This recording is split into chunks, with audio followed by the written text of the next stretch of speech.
You're tuned in to the Restaurant RockStars Podcast. Powerful ideas to rock your restaurant. Here's your host, Roger Bodwin.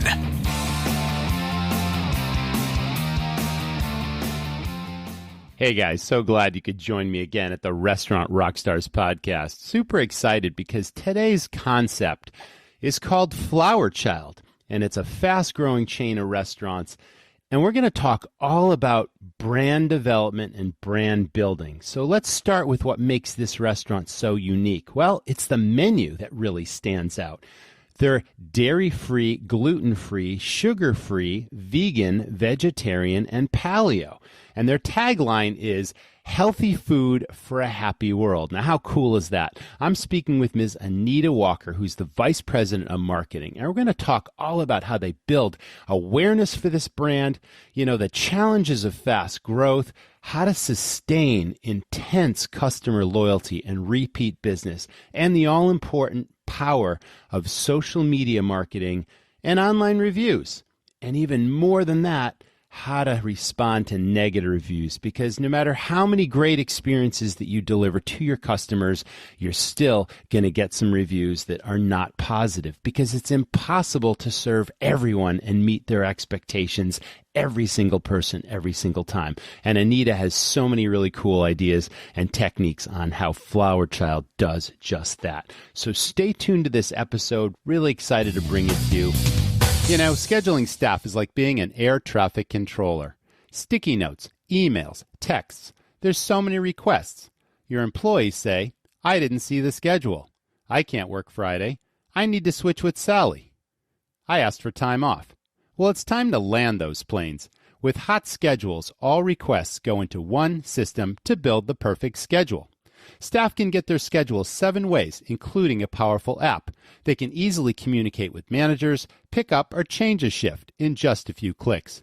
There's even a template for recurring schedules based on sales, traffic, budgets, you name it. See why Hot Schedules is the #1 staff scheduling app on iTunes, and why over 170,000 restaurants in over 60 countries are using Hot Schedules to save time, manage costs, and grow their business. Go to hotschedules.com/free-trial for a free demo. I'll repeat that, hotschedules.com/free-trial for the free demo. Check it out.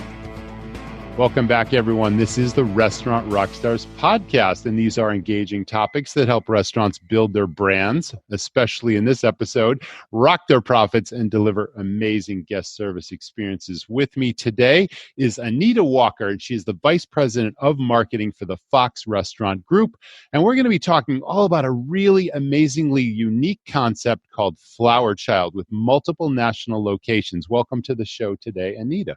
Oh, Roger, thanks for having me. Thank you so much. This is really exciting. I love the tagline of Flower Child. I think healthy food for a happy world really captures your imagination, but literally this restaurant has a healthy menu made up of vegetarian, vegan, paleo, gluten-free, sugar-free, dairy-free, all kinds of options for that specific niche. And I think that's amazing and wonderful that you're doing this. Thank you. It's all sustainable too, I'm sure. Thank you. Yes. Thank you. Yeah, we wanted to set out and discover what our guests really wanted in a healthy restaurant. And we just found out that what most important to them was the sense of happiness and this experience inside the store that left them feeling satisfied. And so many times people leave restaurants and it just doesn't feel good. Maybe we overindulge, maybe we overeat, and that's fine every once in a while. Trust me, I take part in that all the time. But for your everyday, you want to feel great when you leave a restaurant. And so that's what Flower Child's all about. Could you tell us how the concept came to be and where the whole idea for Flower Child really originated? Certainly. You may know we had a previous concept named True Food Kitchen, and we were really at the forefront of kind of the healthy eating restaurant boom with True Food Kitchen. But True Food Kitchen is sit down, table service, and with the success of that, Sam said, gosh, we got to figure out a way to get into people's every day. And so Flower Child was born. We wanted something where people, again, would come in and just leave with a sense of happiness and have the spirit of freedom to come in and out. And so the name Flower Child came to mind, stuck, and it just really epitomizes what the experience is today. Well, when did True Food Kitchen really begin? How long did that concept operate? And now how long has Flower Child been operating? Yeah, our first True Food Kitchen actually opened in 2010 in Scottsdale, Arizona. And we recently sold it to a capital investor who took it over about a year and a half ago and now is growing it all over the nation. We're very proud. Oprah's an investor in it. It just really is something that is special to our heart and really showed America that we're ready for healthy food, but healthy food that tastes delicious. And so during that success, we said, okay, again, how can we get into people's everyday, be a part of their lifestyle? And so we created Flower Child, and Flower Child's it is quicker. We don't like to say it's fast casual because of all the love and the attention that goes into the food. We have a full kitchen in a very small space, though we do get your food in 7 to 10 minutes. So it's fast, but so much care and attention goes into the kitchen experience of food. It doesn't feel right to say it's fast casual. So we opened our first one in 2014, so about 4 to 5 years ago, and it was an immediate success. I love it. I think that's a really great, unique story. Let me ask you something. Can you tell us where the name came from? Is it sort of a 60s vibe and feel by any chance? Because that is a 60s term, you know? It is a 60s term. We absolutely gravitated to this spirit of, freedom, of love, of happiness, of being individual. And really that's what our menu was. And we can create a dish for any appetite, for any diet. And it really is just this freedom to eat however you want, whatever works for your body, whatever your diet. And so it's just a spirit of freedom. And so Flower Child just really felt right. And we were actually very surprised that it wasn't taken. It was available. Wow. And we grabbed it. I'm really surprised to hear that too. Yeah, it really surprised us. We were happy about it. I'll bet. That's great. I mean, the name fits perfectly. Yeah. I'm totally getting it. So with that said, okay, we got this whole 60s naming going on. Can you describe are all the stores different from an ambiance standpoint? When you walk into a Flower Child, is it universal or are they all different in their own way? And how would you describe the ambiance in a typical Flower Child? Yeah. Well, we at Fox are not good at doing anything the same. So they all feel incredibly different from the market, though they do have threads of art that brings them together. For example, we have quotes that go along every single wall that you might see in different iterations. You see a picture of Twiggy that comes in different formats, different sizes, different ways, different murals all around our stores. But other than that, they're very unique to their space. For example, we have a local artist in Charlotte that's doing entire murals dedicated to bees and pollination and what that does for our earth. And so he's doing a mural all across the Charlotte location outside. And so we really try to make it very local, but also, again, in the spirit of what Flower Child is. And it's just freedom and happiness and just feeling good when you leave. Absolutely. Okay, that makes perfect sense. Now, Twiggy, from what I recall, I think she was a British model back in the 60s. Am I correct about that? And she was tall and thin. Mm-hmm. Short blonde hair and just really the face of Flower Children. Her simplicity and her big, beautiful eyes and short blonde hair. And, so she's just become a really iconic piece of art for the brand. I got to ask the next question. So, is there a certain vibe of music or genre that gets played? Is it British Invasion? Is it Crosby, Stills, Nash and Young? Is it 60s at all, or is it an eclectic mix of everything? What's the It's music? very eclectic, and it depends Okay. on the day, it depends on the market. And Okay. so each of our locations have a different vibe. And so if you're in Santa Monica, it feels very beachy.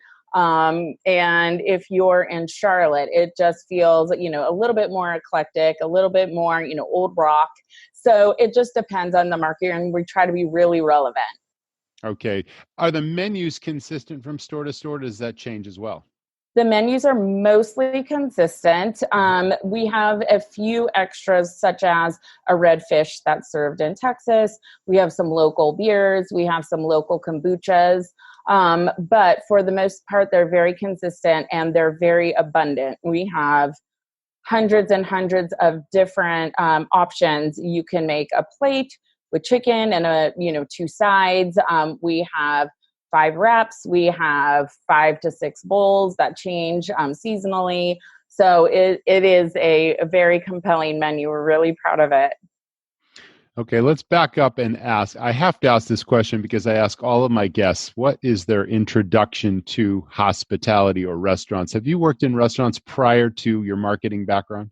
Yeah. So when I was in college, I worked at my first restaurant. I worked at a sushi restaurant in Tempe near ASU and got my first taste of the restaurant life. I loved the energy. I loved being there at night. And I just loved being around people in my restaurant. I probably was a better social server than I was at getting my clients and my guests their food on time, but it's okay because I just wanted to make their night fabulous. And then I went into retail marketing for a decade and a half, and I opened new malls across the nation.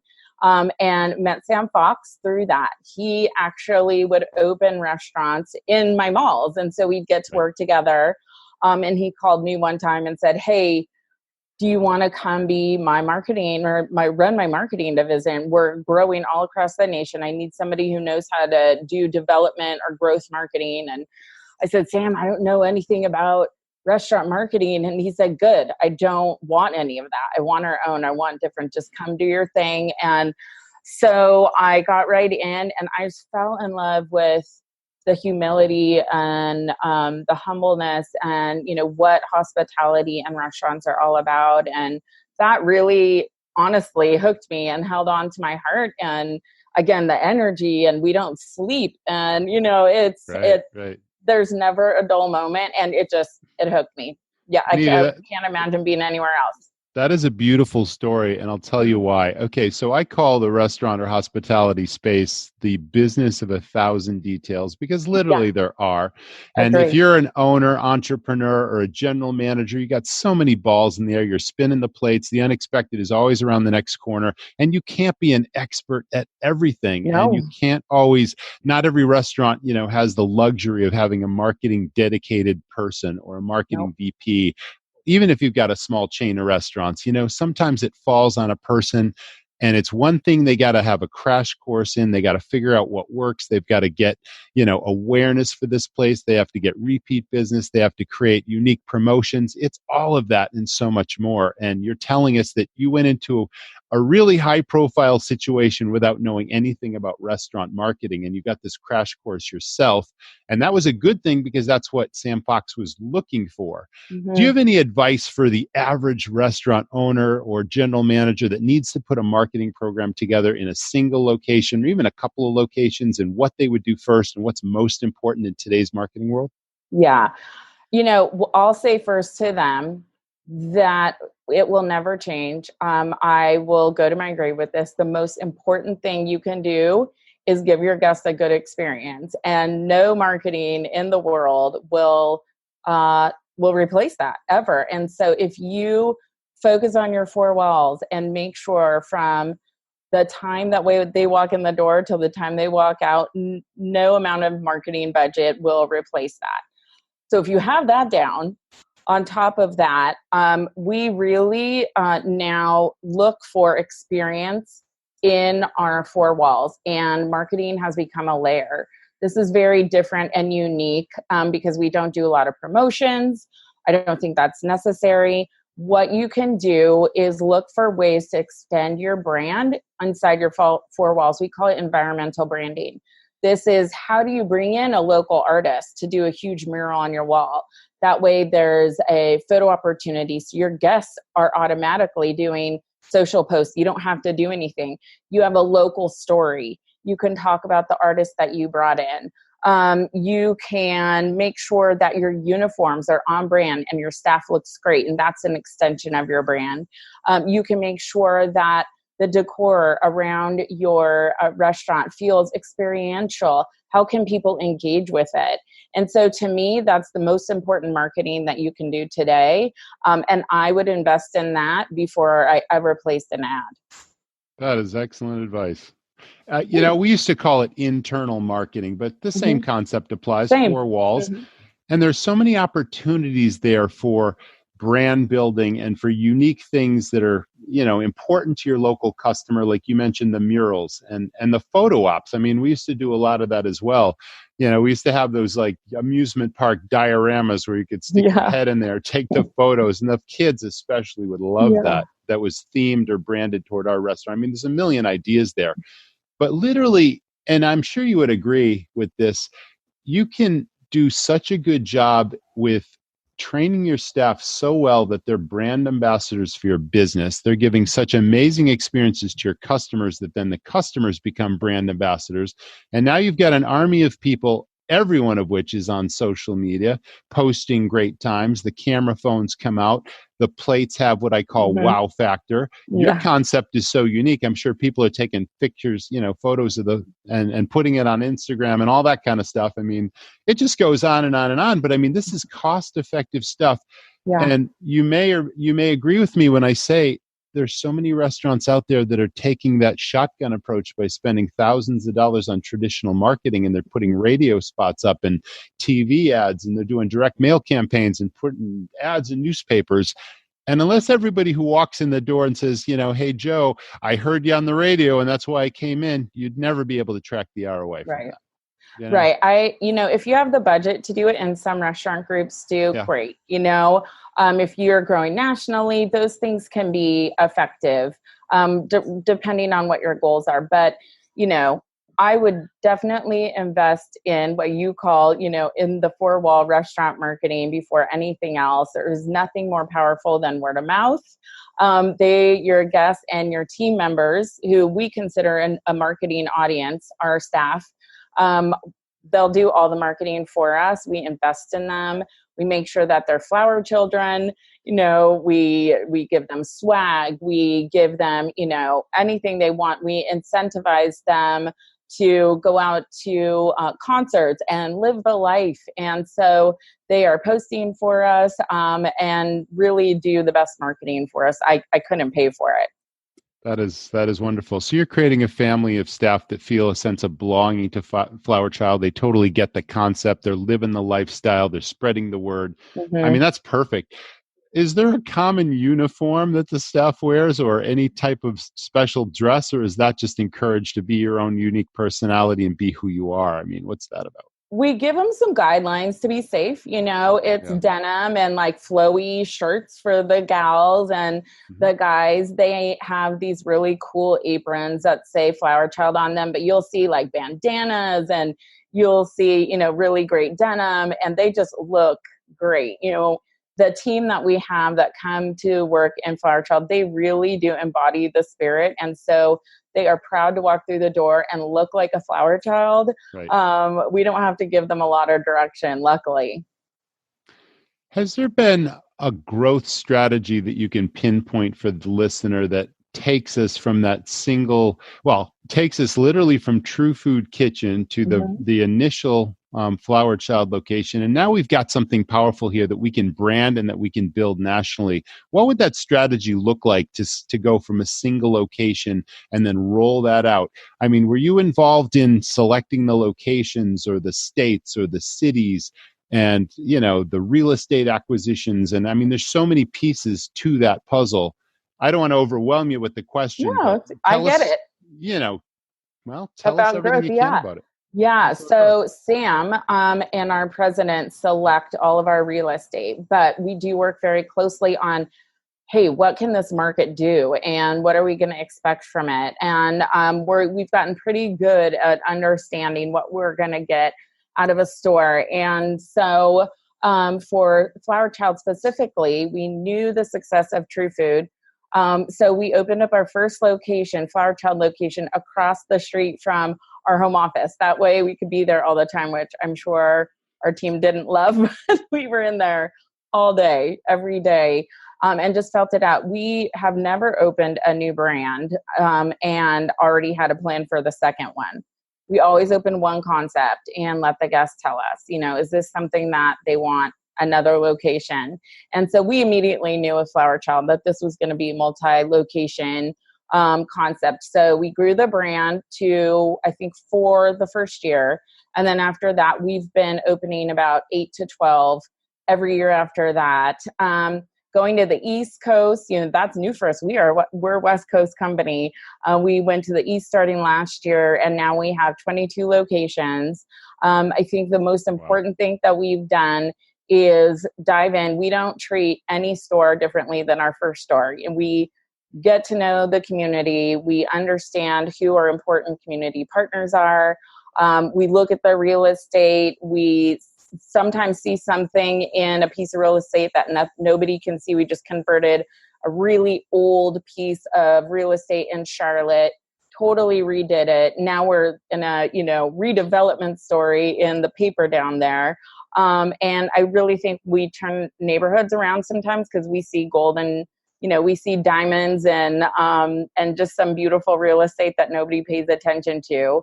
And so we take every location piece by piece. We're not big planners. It sounds like the company is so big now that there's specifically a market research division, but do you get involved in that at all before a new store comes online? I do. And my responsibilities fall into competition, how our competitors are doing. So really, what does the market have an appetite for? So what are sales projections? What can we expect from a store? Is it going to be, a $3 million store or $6 million store or somewhere in between? And so then when we put together our sales projections, I'm involved in that part from the very beginning. Can you describe a typical day in your marketing life working for Fox Restaurant? Oh, there's no typical day, but that's why I'm here. We're all a little manic. What'd you do today? No, oh my goodness. So today, I've done anything from media interviews to met with Sam on, I have this idea for a 501c3. We're, getting involved with some big community projects that we're excited about, as well as talk to our new partners, the Cheesecake Factory. We have 12 brands. So along with Flower Child, we have 11 other brands to run. We have new locations that are opening next week. So our day's pretty full, but that's why I love it. I wouldn't have it any other way. That is fantastic. God, so many thoughts just came up that I need to ask you about. Sure.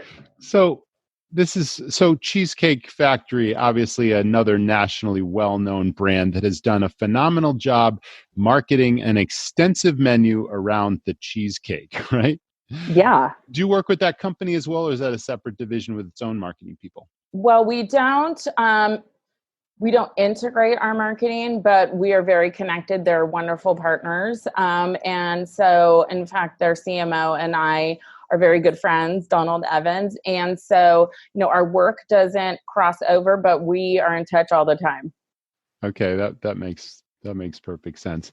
Let's talk about building intense loyalty. I call it affinity. That word, It means this intense sense of belonging that the customers that come into Flower Child say, that is my place. I like going there. I go there several times a week or several times a month or whatever. And that is your place. Like, how do you create that affinity? Is there anything specific that this company or this brand does to foster that intense loyalty with the customer?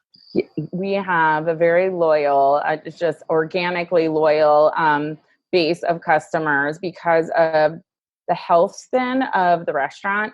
And I fought loyalty for a long time because I come from the day loyalty meant like a stamp card or, something to bring with it. And I just was like, I don't want to get into that.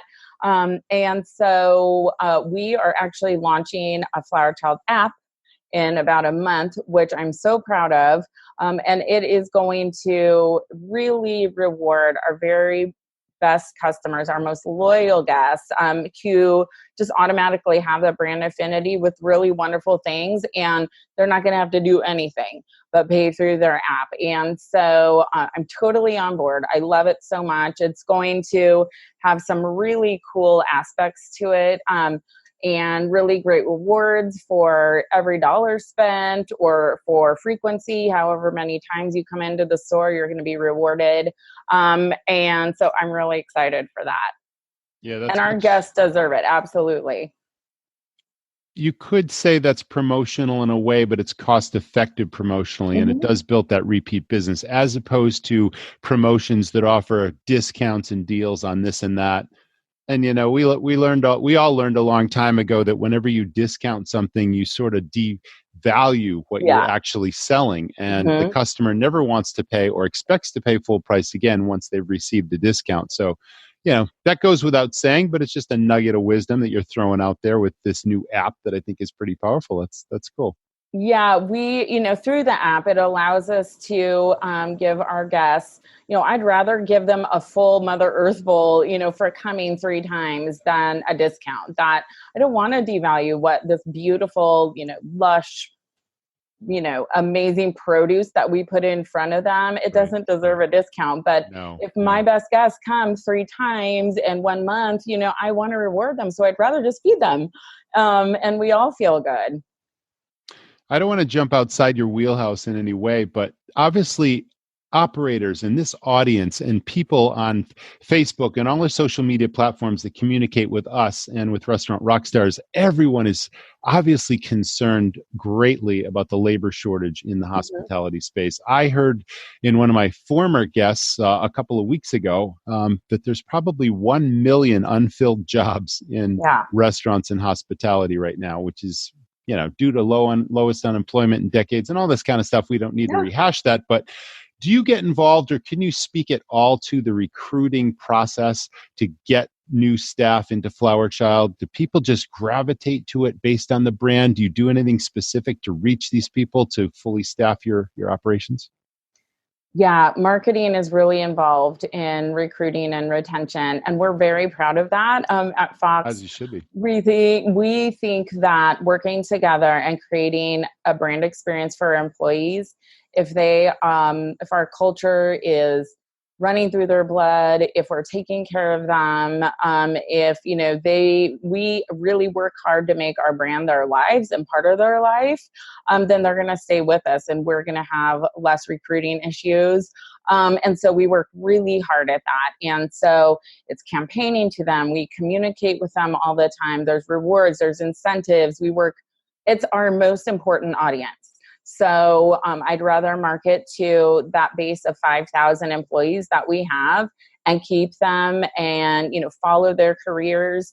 We do really incredible things called Talk with Sam's, where twice a year we invite hourly employees to fly out to one of our restaurant locations. And we have about a half a day meeting, and Sam hosts the whole thing with them. I mean, they're anywhere from, front key managers to dishwashers in the back to sous chefs.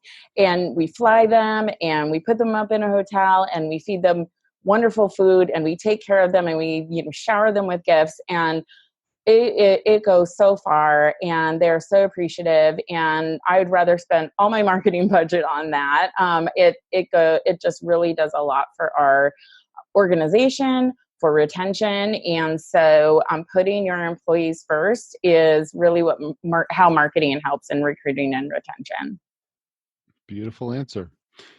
Can you speak at all to, okay, now we've recruited a great staff, they're motivated, they're living the lifestyle of Flower Child, but certainly training is essential. Mhm. Can you speak to training philosophies or, daily pre-shift meetings or team huddles or exercises or contests or team building or any of that kind of stuff? Do you get involved in any of that? I'm not directly involved, but again, I work very closely with our training team, who is Mhm. exceptional, and we have a very rigorous training experience. So every single staff goes through a 6-week training period.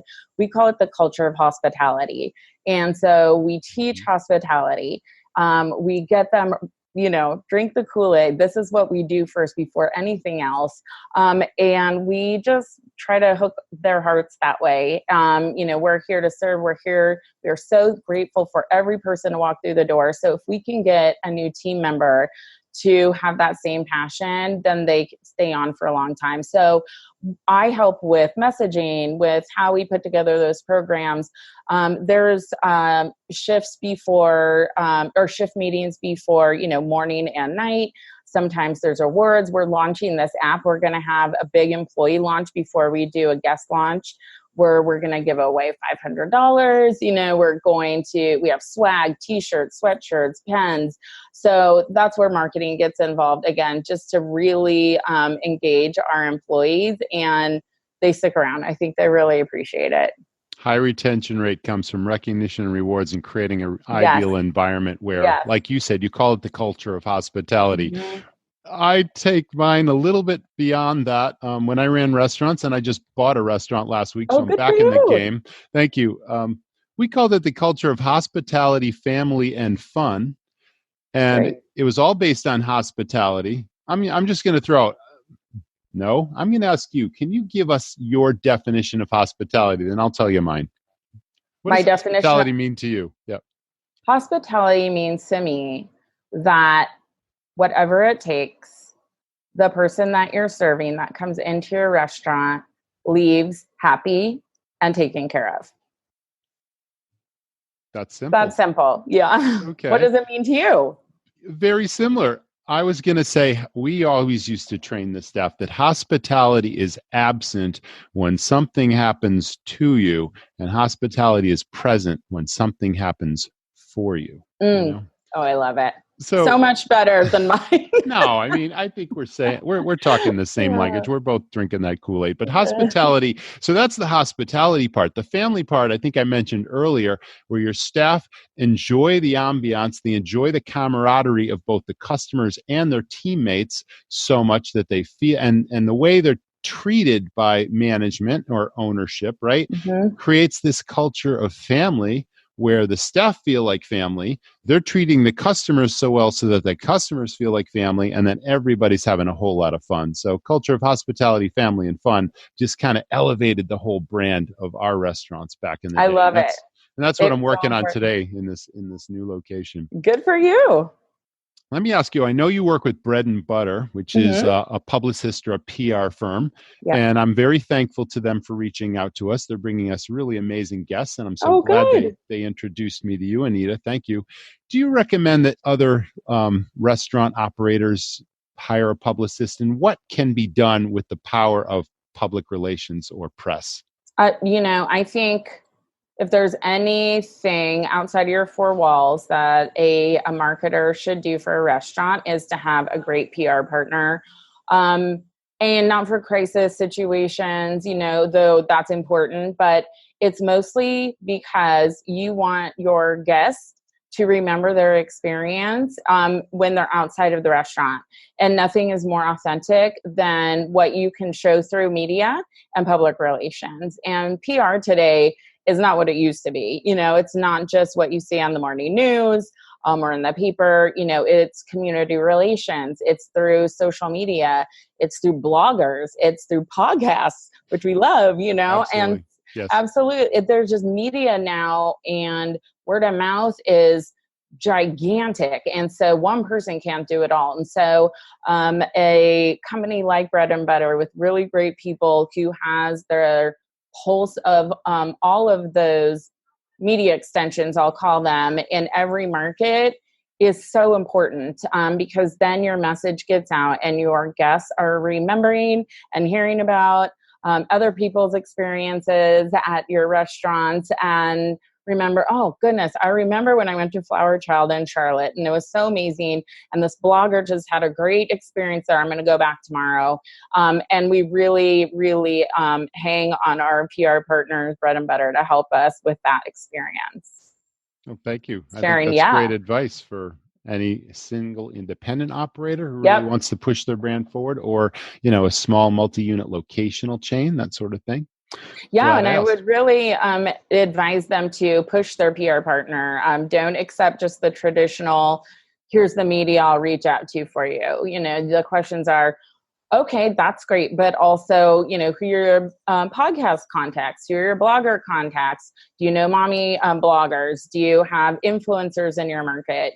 What about people who are working for the paper, but not necessarily reporters?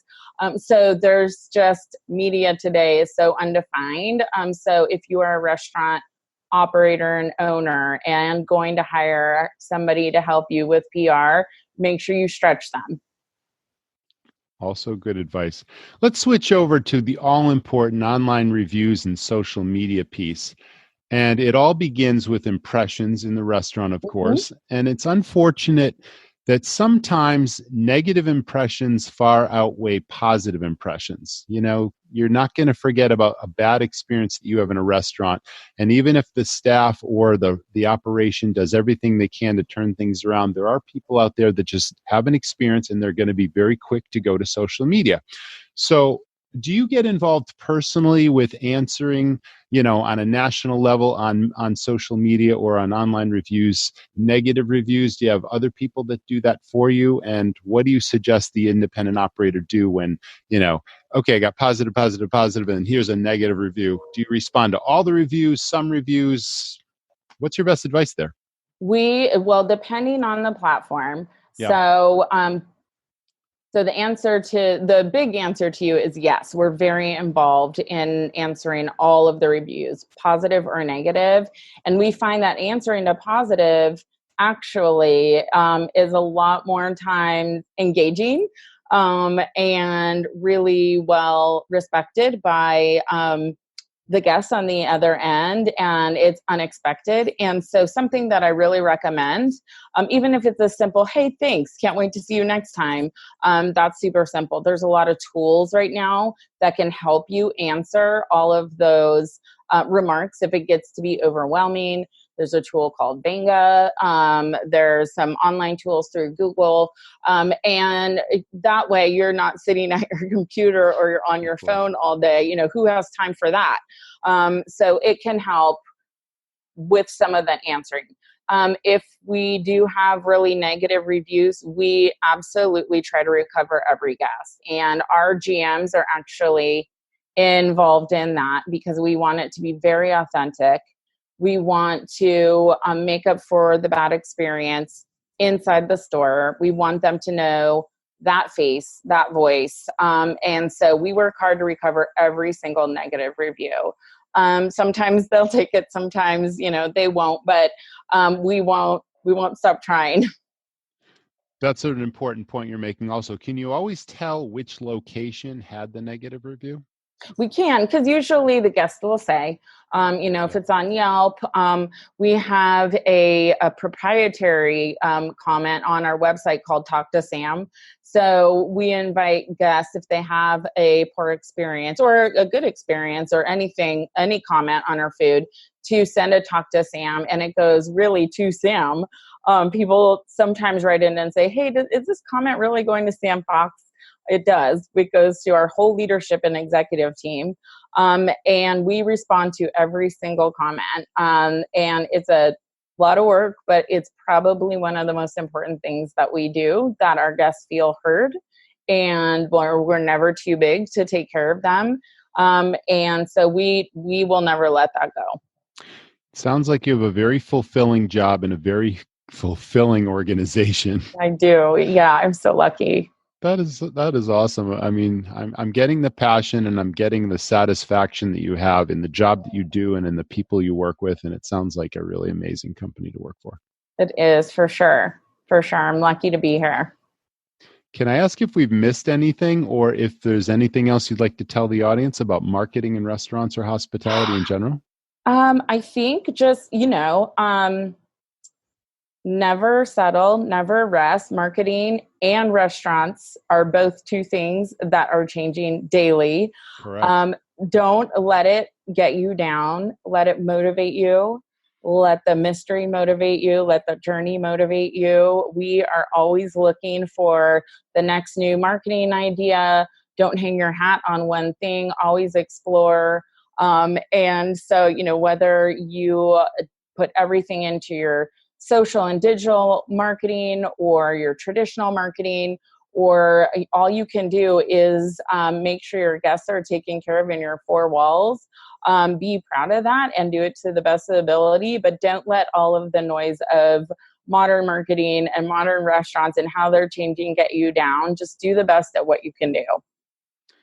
Well, you gave us an amazing overview of marketing on a large level that also had so many nuggets of wisdom that applies to just a single independent location or a multi-unit location. I think that was great, and I have to thank you so much for it. Thank you. Thanks for having me. It was a delight. It's my pleasure entirely. Well, thank you, Anita, for being on the show today. And thanks, audience, for tuning in. That was the Restaurant RockStars Podcast, and I can't wait to see you in the next episode. Thanks for listening. Guys, I really love speaking with dynamic independent operators and heads of really fast-growing restaurant companies. Whether they be single-unit operations or multi-units, it's always exciting to talk shop. So I'm hoping you got as much out of that episode as I did. It was all about brand building and marketing and how you can move your operation forward. Listen, if you have any pain points or challenges in your restaurant, whether they be financial related, marketing related, training a staff, finding and keeping a great staff, I can help. We have the Restaurant RockStars Academy with several levels of membership depending on what your needs are. So check it out at restaurantrockstars.com. It's called the Academy, and it's sure to help you dial in your operation for maximum success and profit. If you need a helping hand with your business, I have a limited number of coaching opportunities available. Yes, again, I love working one-on-one with restaurants, and we'll dive deep into your finances, your marketing, your operations, your staffing, your training, your development. I do all of those things, and over a 25-year career, again, I just love diving into restaurants and seeing what makes them tick, figuring out what the challenges are, and turning things around. So you can reach out to me, Roger, R-O-G-E-R, at restaurantrockstars.com. Whether you purchase the Turnkey Academy series of systems or you just chat with me, drop me a line. Again, I'd love to talk with you. If you like what you're hearing, please give us a review on iTunes. It'll help other owners and managers find us. And we hope you enjoy the episodes. Thanks for listening. We'll see you in the next one. Thanks for listening to the Restaurant RockStars Podcast. For lots of great resources, head over to restaurantrockstars.com. See you next time.